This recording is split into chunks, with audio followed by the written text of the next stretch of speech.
Right. Hello, everyone. Seeing as I'm running so late, I'm going to forego the usual intro and everything because apologies.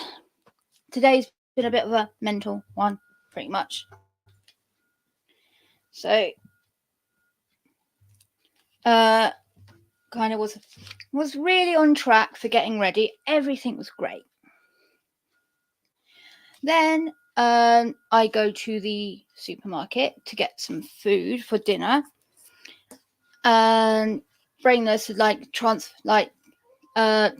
some money for me, which super lovely of him. Go to the shop. PayPal for some reason is taking so fucking long to pass the money over to my bank account, and then I'm waiting at the supermarket, and it's like, oh my god, this sucks. And after about 10 minutes of waiting, this absolutely lovely guy comes up, doesn't ask me how much my shopping is, nothing. Just says, can I buy your shopping for you? I'm like, oh my god. That'd be so lovely, thank you. And yeah, it was so sweet of them, man. But yeah, partly why I'm late. Oh, hi, Faye. Oh gosh, which one? Because I had an account and then I forgot all my details for it. Started a new one, but I've not been on that for absolute months. But hi, it's nice to meet you. So today's been really. Anyway, that's it.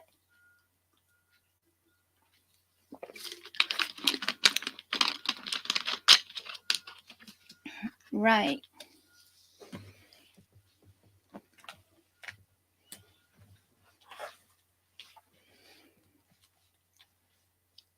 So we have Weird Dream.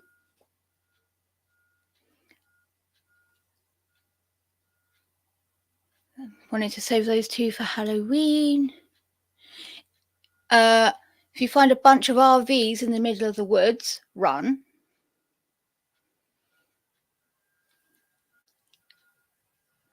Whispers in the shadows. Don't look too closely at the corners.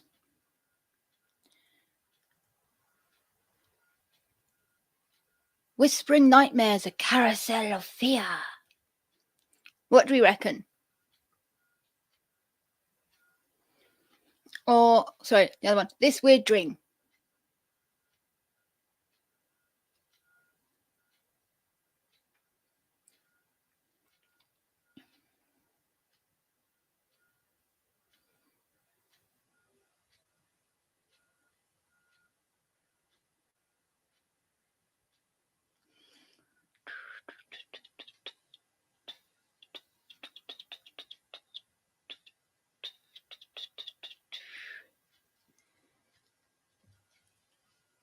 No one makes a choice, I will make a choice. And let's face it, we've all seen my exes. We know my choices are questionable. Hey, Phil, sweetie. Not doing it. I'm not doing it. I'm not doing it. Corners. Banging.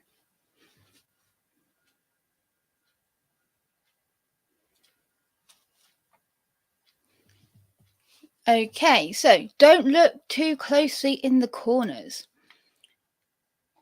On r/no sleep,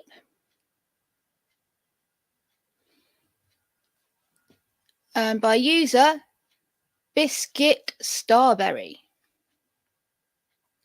Don't look too closely in the corners. Mum was a bit of a neat freak. Not overwhelmingly so. But she always wanted things to look nice. Tidy up at the end of the day, vacuum and dust once a week. Not bad, but there was never a good enough excuse to skip it.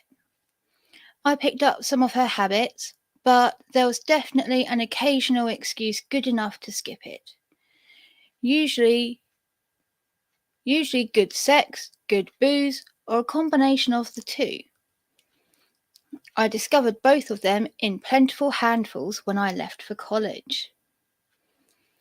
When I was growing up, I had to play by her rules, which was fine because they were the only rules I had ever known.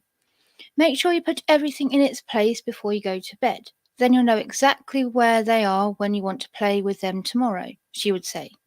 Made sense to me. I didn't mind tidying up, and vacuuming seemed cool. I'd draw the most beautiful designs in the carpet, and Mum would finish up.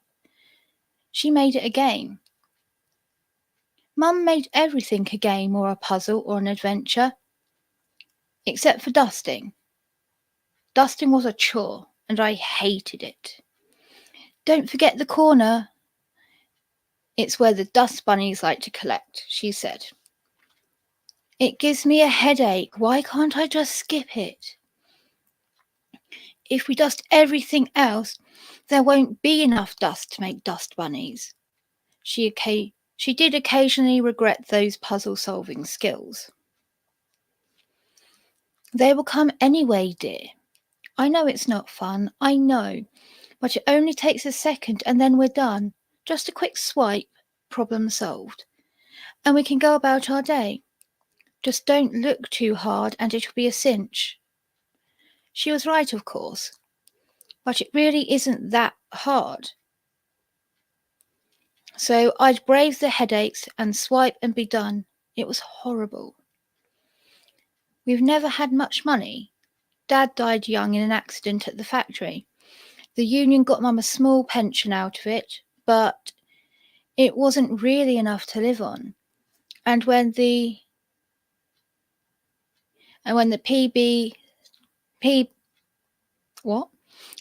PBGC took it over, there was magically even less. So Mum took a job cleaning other people's houses. She loved it, and it filled in the gaps. Sometimes she would bring things home for me to play with. Broken things mostly. Mum thought it was important to earn your enjoyment and to learn to enjoy the thing and learn to enjoy the challenge of it. Also, we were broke and people throw out broken things. To me, though, it was heaven. All the puzzles and games and adventures instilled a deep curiosity in me and a longing for challenge. A broken toy was never just a broken toy. It was a puzzle and a challenge. You had to figure out how the thing worked, then figure out how to get it back in order. Then you had to figure out how to make it strong enough to play with again. It was joy. For weeks on end, I would carefully disassemble every new bauble. I think they mean bauble. Every new bauble Mum brought home and lay it out in a grid, labelling and photographing everything at every step. Once everything was neat and tidy, I'd find the broken bits, clean them up, reattach what needed attaching, and methodically rebuild it. Then I'd just put it up on the shelf as another trophy of me conquering the big, messy world. Lauren, you amaze me every day. I can't believe how much you've learned. Your father will be so proud of you, she said, checking my trophies for dust. While a shade passed over her. I should have done better for you. I should have gotten a better job or gone to school so you could have nice clothes or a computer. You would probably be a millionaire by now if I had just done a little bit more. It's just, when your dad died. Mum, I love you, and if you had done anything else, I wouldn't be who I am, you goof. I meant it too. I never felt like I had a bad life, and I don't know where these moods came from. You are sweet and kind, but I want you to get an education. Look at all those stories about people going off to college and discovering amazing lives. You can learn all about how to put things together. And maybe you'll find out you're a lesbian, or a man, or something. You never know. That came out of left field. I think people know, Mum. Okay, I'm just saying. Be happy, find love, live an amazing life. Also, you skipped the corner. The corner. It always gave me a headache. It's so hard to look at. It's like there's something wrong with it. You know how sometimes you look at the laundry line and your eyes are a little crossed from focusing on something else, but you don't notice. So the line looks like it's out of depth. It's like that. But when you shake your head, it doesn't go away, and it hurts a little to look at. Don't look too close, just give it a quick swipe. I went to the state school. I actually got accepted to a number of very prestigious institutions, but the state tuition is cheaper. The engineering school here is very good, and I didn't want to live far away from Mum. I never told her about the other schools. In the end, this is exactly what I wanted. I got some scholarships and grants and took out a small loan to cover the rest. I wanted to live at home to save money, but Mum insisted. You should be out there experimenting with sex and drugs and a new way of living. That's how you find the good life. Why would you want to stay here with me? She said. I mean, I could do all of that here. No, you definitely cannot. I love you, but you are still my daughter, and there are things I don't want to know. And that was that. She was right about having space. The only thing better than getting everything in the right spot was trying to find the right spot to get things in. Rawr. Naughty. I'm not sure if this mum is cool or crazy. Like, it's like someone's trying. Okay, this is how what I imagine the author is.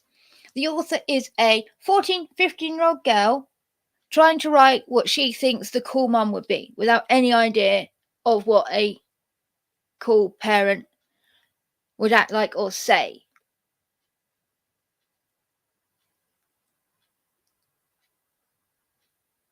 Like, yeah.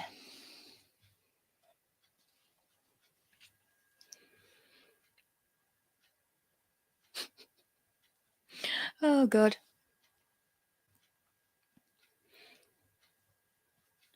She was right about having space. The only thing better than getting everything in the right spot was trying to find the right spot to get things in. Like I said, good sex and good booze. Never too much, but it was lovely all the same. Still, I spent one night a week at home hanging out with my mum and telling her stories and adding to my collection of well-repaired goods. You skipped the corner again, Mum said. The corner. The more I look at it, the more convinced I am that something is happening. There's something wrong with it. It feels like a hangover. It smells like pennies. She's right about the dust bunnies. They tend to congregate there. Whispering conspiracy theories, no doubt. I tried to string. Oh my God. S is my worst nightmare. Yeah, but why would your mum be like, oh, go on out, love, and get some minge? Go on out, love, and get some minge. Don't forget your wellies. Don't forget your willies, darling, while you're going out on the minge.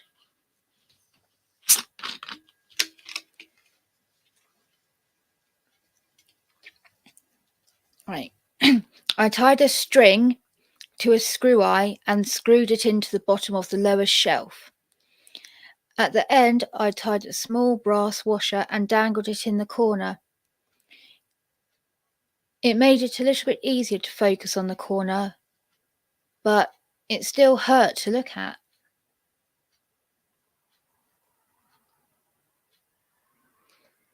True, it does sound more like a dad thing, doesn't it?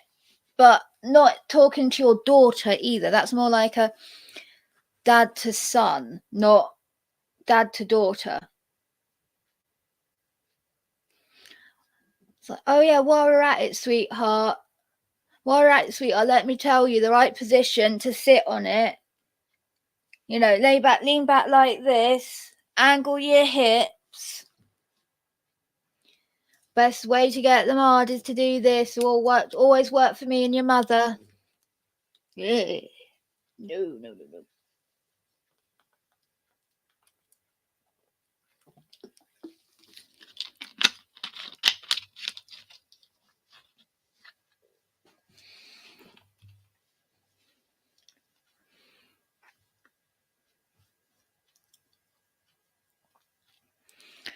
I found Mum on the floor when I came home the next week.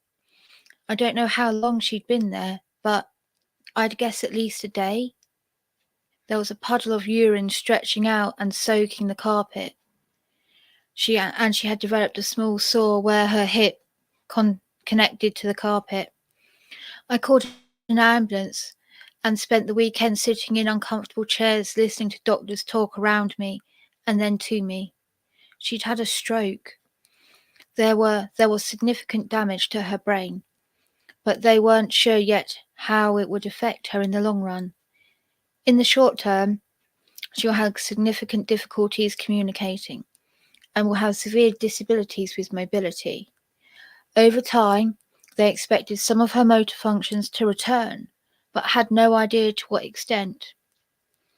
Occupational therapy would help her communication issue. Occupational therapy would help. Her communication issues were a problem.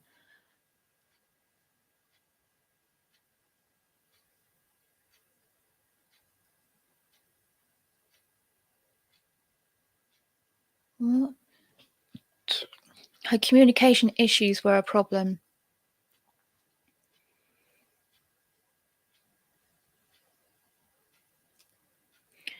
Voluntarily moving the muscles involved in speech. There's no paralysis. It's a problem with the brain making the mouth make the words. She understood words, but couldn't make them. They recommended speech therapy, gave me a stack of pamphlets that didn't really explain anything, and sent me a bill I would never be able to pay off. I spoke with my professors and made arrangements so I could stay at home with my mum but still keep up with assignments. The next week was a blur of conversations with deeply unhelpful social workers. It's not that they didn't care. I could tell they cared. But what was there to be done? Nothing. She needs more help than I can give her. I'm missing school for this. You could see a shade pass over Mum's face. What? She needs more help than I can give her. I'm missing school for this. You could see a shade pass over Mum's face as the words left my mouth and floated across the radio waves of my phone. Well, you can get her in a home. We can get the money for that. But they are all understaffed. If you do that, you should prepare yourself. Most people who enter an assisted care facility die within a year.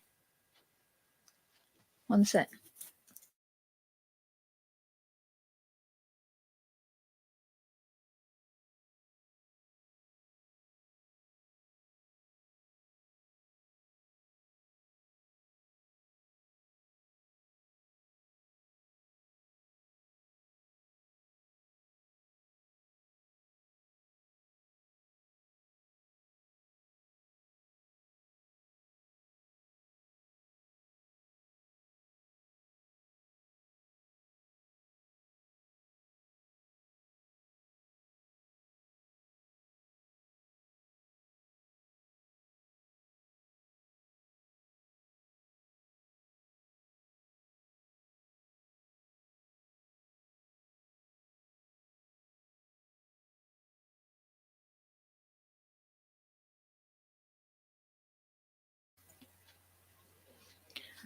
Sorry about that.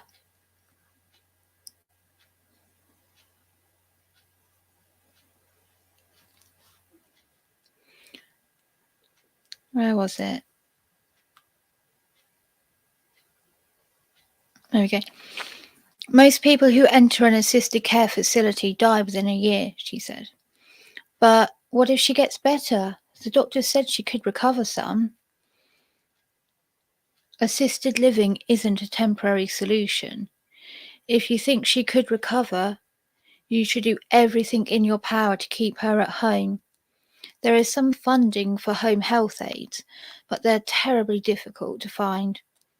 It's high-stress work with poverty wages, and the current generation is reaching the age where they need help faster than we can find people willing to work in poverty.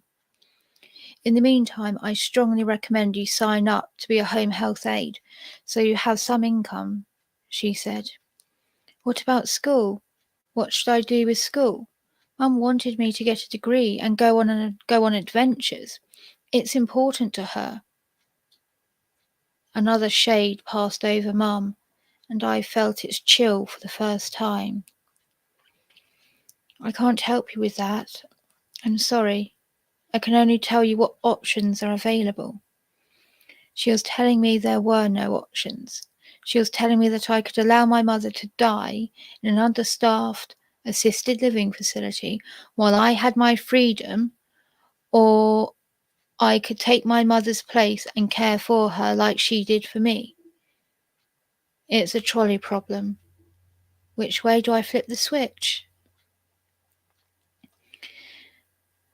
I took an incomplete for the rest of the semester in the hopes that I'd come back, but everyone, including myself, knew the truth of it.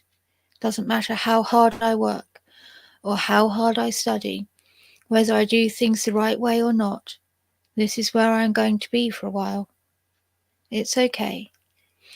Mum's pension still comes in and the wages for being her home health aide help. I got a job cleaning other people's houses to fill in the gaps. I would bring home their broken things, fix them, and sell them on eBay for beer money. And so it went. Every morning we'd do our exercises, try to sing. I'd feed her and bathe her, and then go clean someone else's house. Every night I'd tidy up and go to bed. Once a week I'd vacuum and dust the corner. I'd almost forgotten about it. But there it was, brass ring glinting in the sunlight. The dust bunnies were on parade. How could there be so many? I keep this place spotless. Where's all the dust coming from? I sat and looked at it. Take it in. It hurts. I smell pennies. There is something wrong here.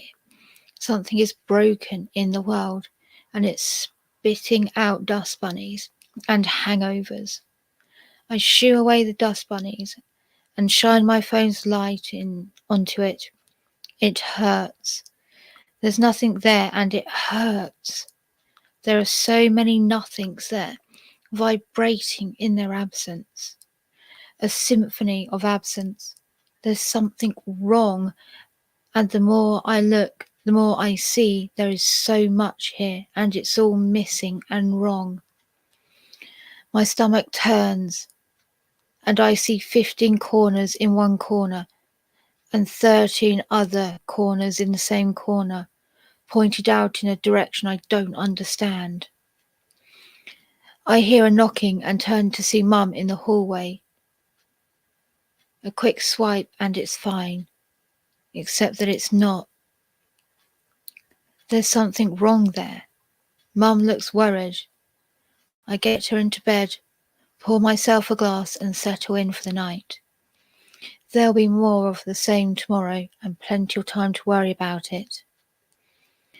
The next morning I set out to conquer the corner. It's a puzzle, a game, and all I have to do is figure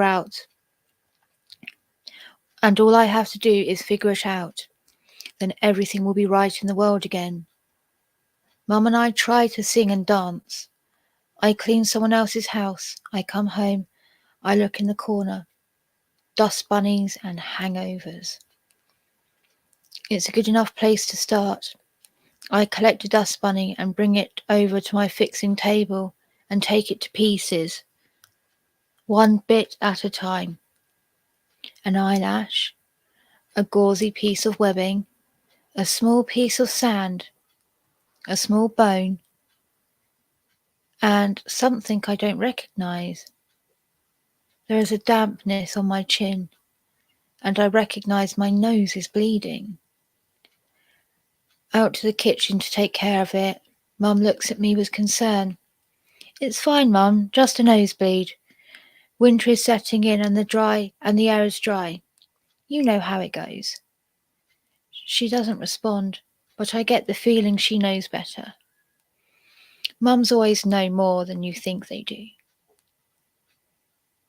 Tidy up, put Mum to bed, pour a glass of wine, get some sleep.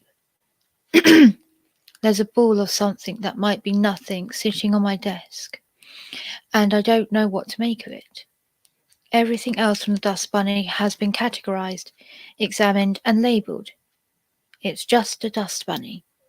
But the nucleus of the dust bunny is something I don't understand. It's like a thing that is missing from space. Like if you stared at the sun too long and there was an empty spot in your vision. Except this empty spot is on my desk where I put it yesterday. It's like all the normal dust bunny stuff has congealed around a space of lack.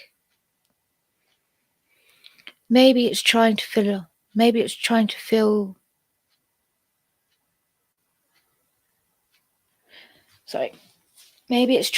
the void.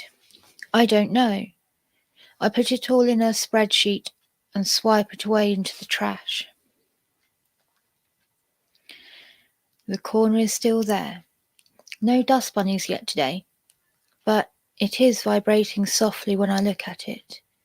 There is a hangover and the smell of pennies, and a slight vibration, a shaking vibration, spread out in 15 directions and 13 more that I don't understand. I remove the washer and try to measure the distance from corner to corner. It changes. I pull the tape to the corner, turn my head to note the distance, and when I look back, it's grown. I can't get the tape to the corner. I can get halfway there, but there's always more, and it's vibrating. A vibrating moreness of nothing, because there's nothing there, and it's just a corner. But there are so many corners and so much nothing, and I'm throwing up right now, I'm sure of it.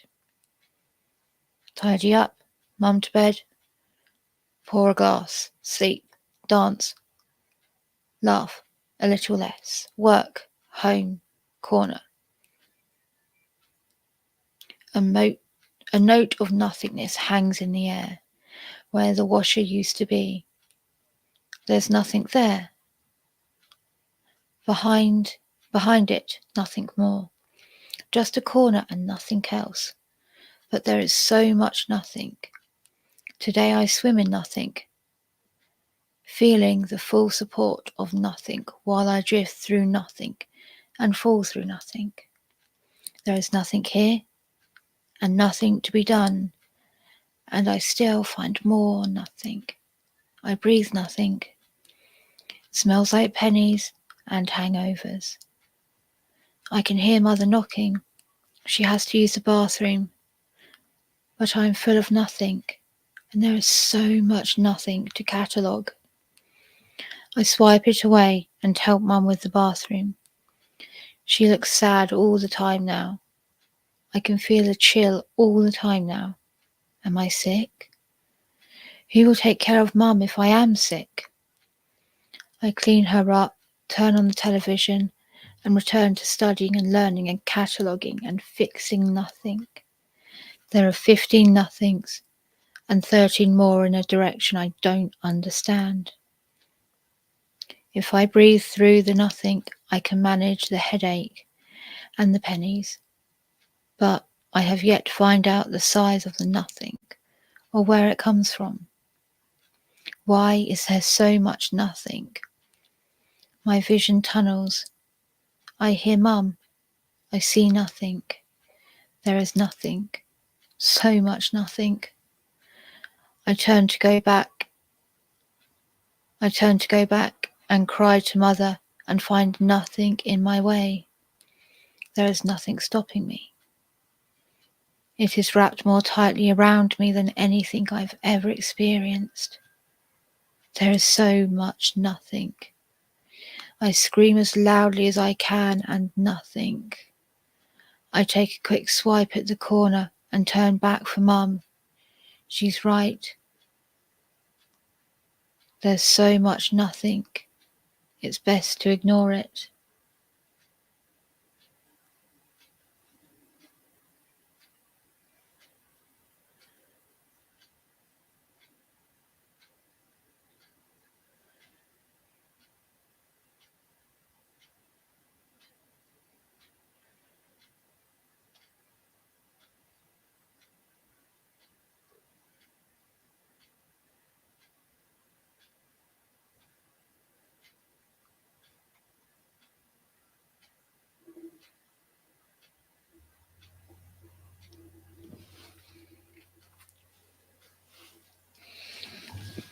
A dust bunny is like the balls of random like dust and hair that collect in corners, normally on like laminate flooring. So like because of walking around, the way the air hits the walls with you walking around, it brushes the dust and it curves it and it just starts creating like little balls of dust.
Okay.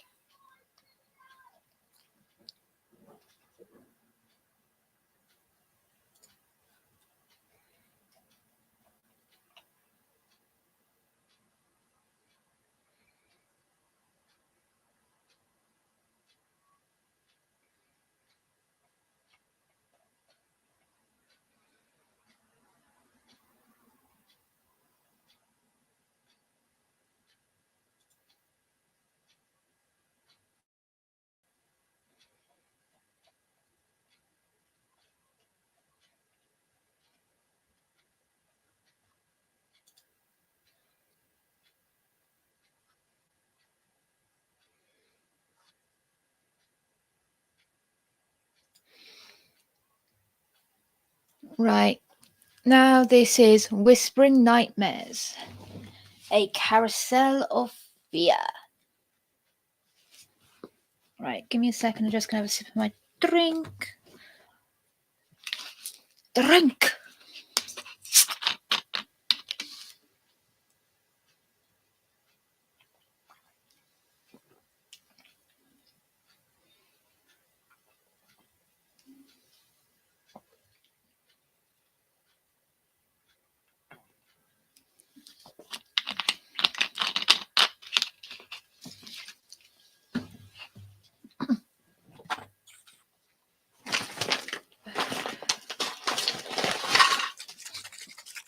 Sorry, it's been a bit of a bad pain day.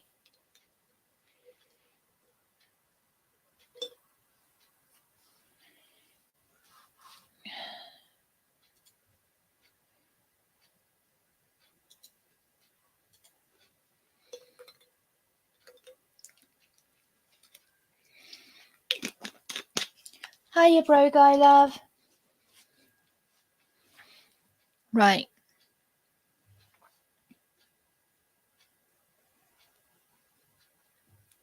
This is by user EST007.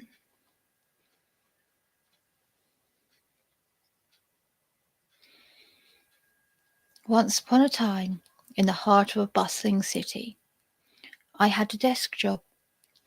The hum of fluorescent lights overhead played the soundtrack to my days, which were filled with mundane tasks that seemed to drain the colour out of life, bit by bit. Yet,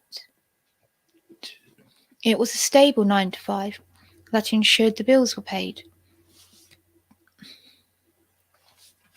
And my modest apartment remained a shelter.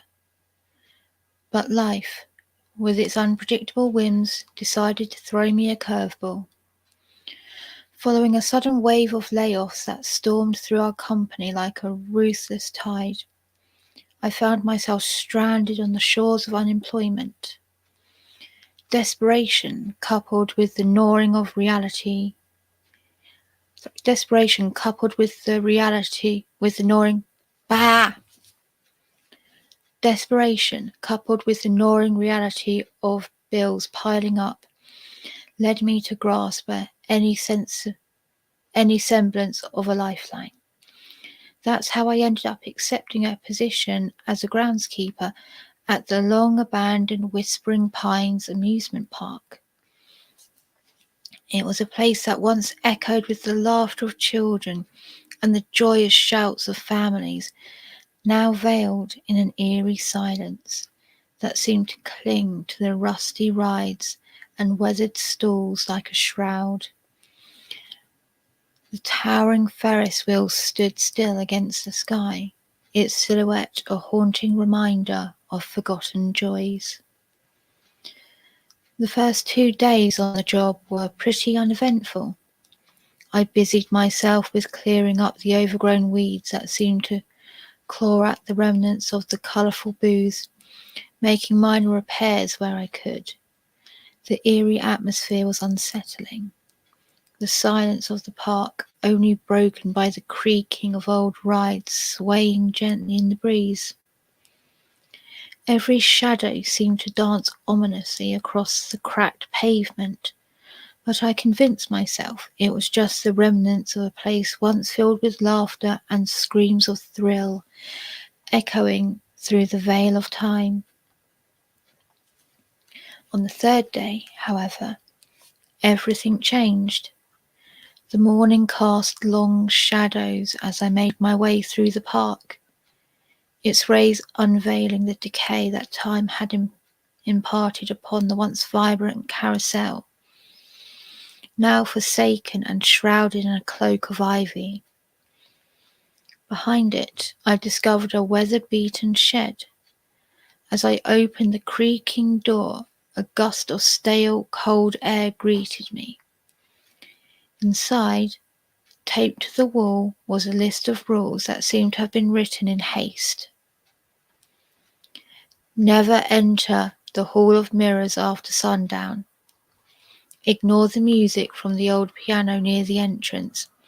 It plays by itself at twilight. Do not acknowledge the lady in a white dress wandering around the Ferris wheel. If you hear laughter near the bumper cars, leave the area immediately. The swings will move on their own at dawn. Do not stop them. Let them come to a rest naturally. I chuckled nervously. Perhaps it was a prank from the previous groundskeeper aimed at spooking the new guy. But as the day wore on, the laughter that escaped my limbs seemed to echo hauntingly through the empty park. as though the very air trembled with a sinister foreboding. As evening approached, the melancholic melody of a piano playing by itself wafted through the cold air. I found myself entranced, my feet leading me towards the old piano near the entrance. It played a tune that seemed to resonate with the silent cries of the forgotten joyland. The keys moved with a ghostly grace, the melody curling around the rusted gates like a mournful spectre. The night descended upon Whispering Pines quickly, and with it came ghastly apparitions that emerged from the shadows. The eerie faces that appeared amidst the veil of darkness seemed to mock my disbelief, their ghostly laughter chasing me as I fled through the park, my heart pounding against my rib cage like the ominous beat of death's drum. I managed to find shelter back in the weather-beaten shed where the rules were posted. I barricaded the door with a rusty old rake and sat in darkness. The sinister giggles of the unseen haunting the silence of night. The melody of the piano continued to echo through the void, a sorrowful tune that seemed to weep for the forgotten joys that once danced through the park.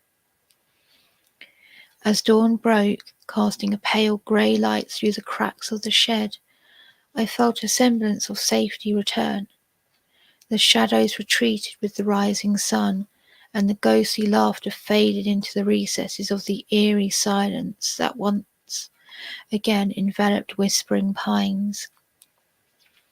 The swings came to rest naturally as the first rays of sunlight kissed the rusty chains, just as the rules had said. I made a hurried call to my boss, my voice quivering as I relayed the night's horrifying events. He scoffed, dismissing my fears as figments of my imagination, fueled by the eerie ambience of the old amusement park.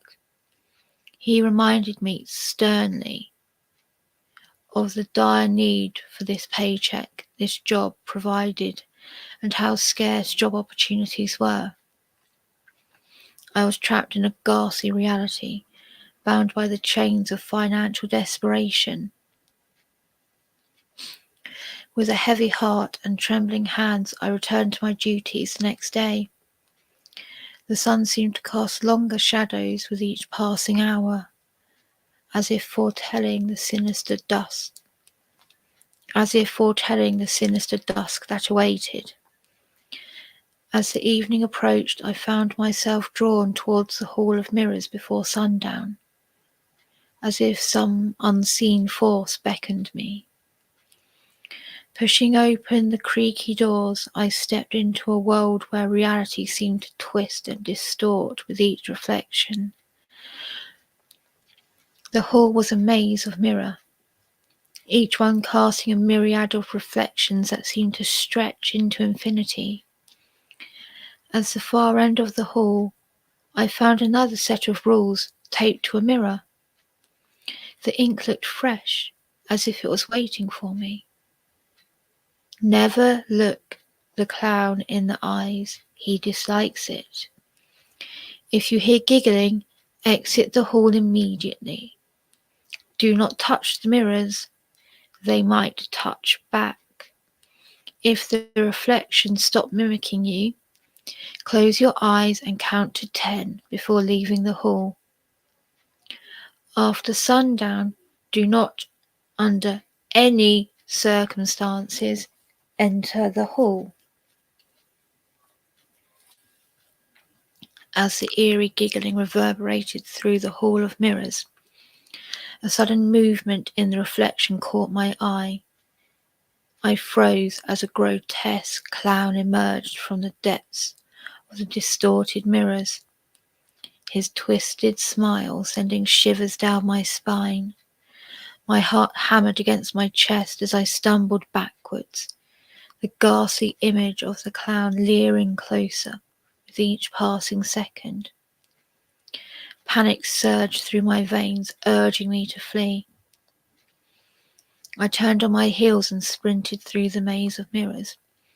The clown's sinister laughter chasing me through the distorted reflections that seemed to mock my desperate escape. Each turn within the hall seemed to lead to another array of twisted mirrors, the clown's reflection multiplying around me, his sinister grin stretching wider across his pallid face.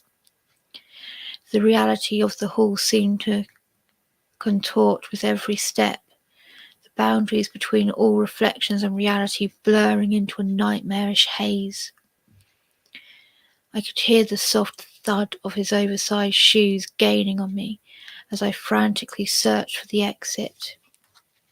My breath came out in ragged gasps, the cold air stinging my lungs.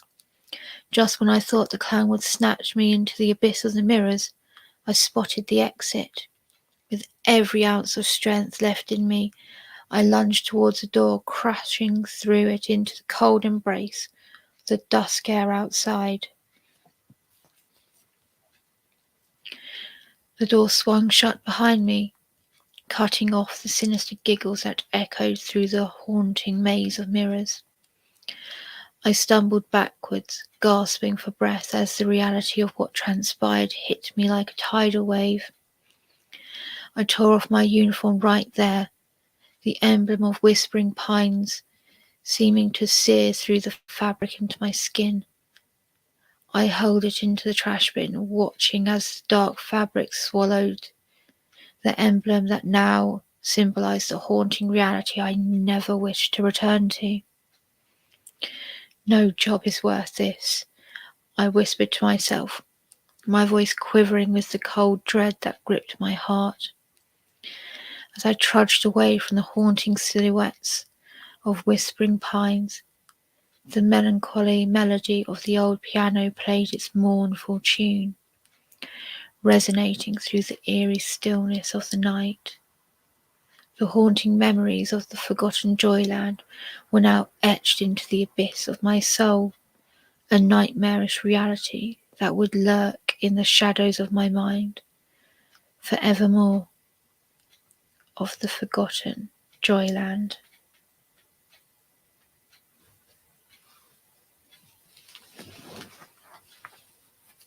Oh, I'm with you, bro guy. I don't like clowns.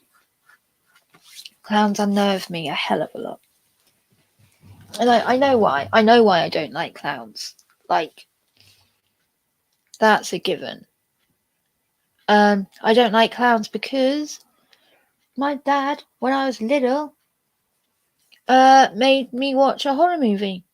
And this horror movie just so happened to have an evil clown.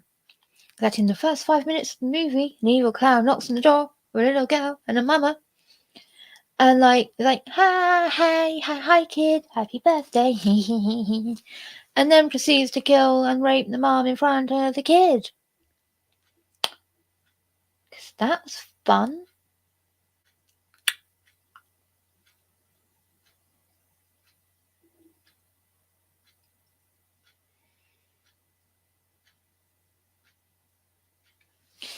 Yeah, clowns are just weird.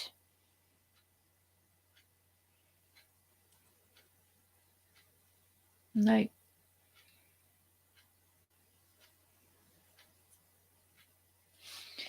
Clowns suck. But, my God, I'm sorry. Their story was lovely. Their story was amazing.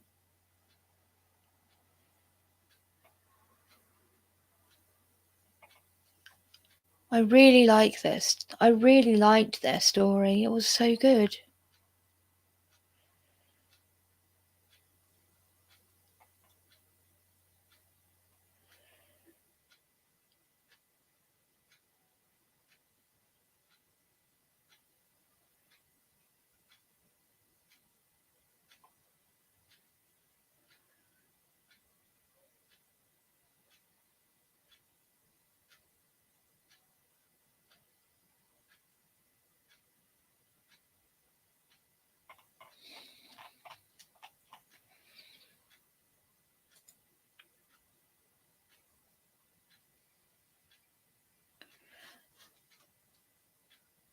I don't know what the movie's called. Like, I still to this day don't know what the movie's called. I was a kid.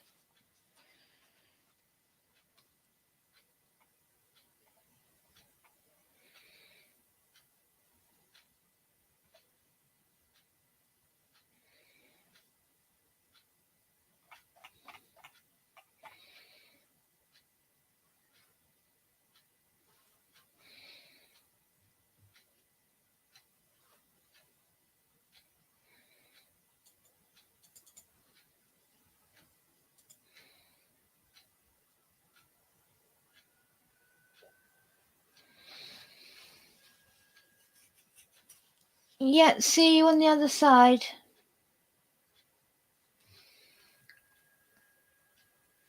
Oh, that's fair, hun. But I liked it. They were very good at making it heavy and atmospheric and like just even though they were using lots of like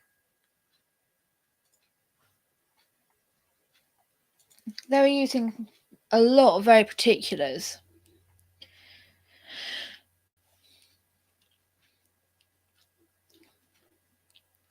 Like they kept talking about melancholy, mournful melancholy, shroud. But like even though they did keep reusing these words, it didn't feel like they were using it because they lacked knowing other words. It felt right.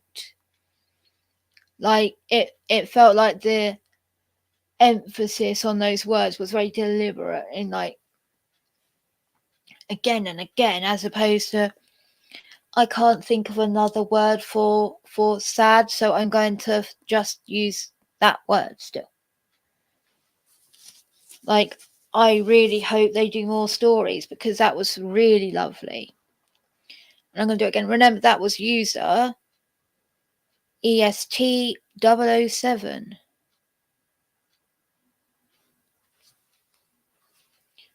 And although on that note, that's going to be the end of the stream. It's time to go to Slim's, and I'm not sure what Slim's doing. Let's see. What's Slim up to?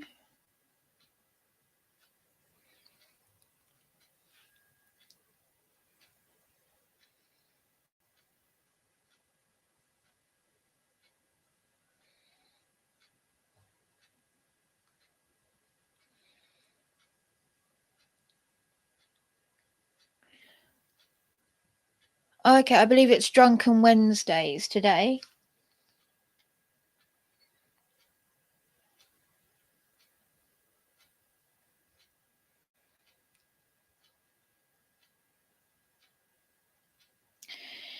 Yeah, so it's Space Robot, Sue, Hammerhead, Bat, and something else. Ghost Kittens and Devil's Crusty Bloody Pizza and Jesus Ween. We've done that. Oh, I'm not sure if that's an accident. We've done most of that stuff. That's like the majority of what we did last week.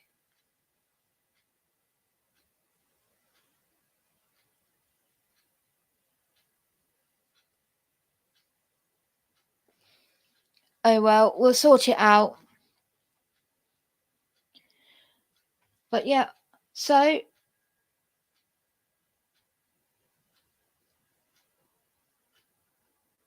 no, it wasn't.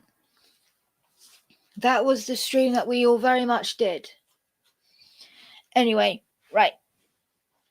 I shall see you guys either on the sim stream or later. So have a lovely rest of your day.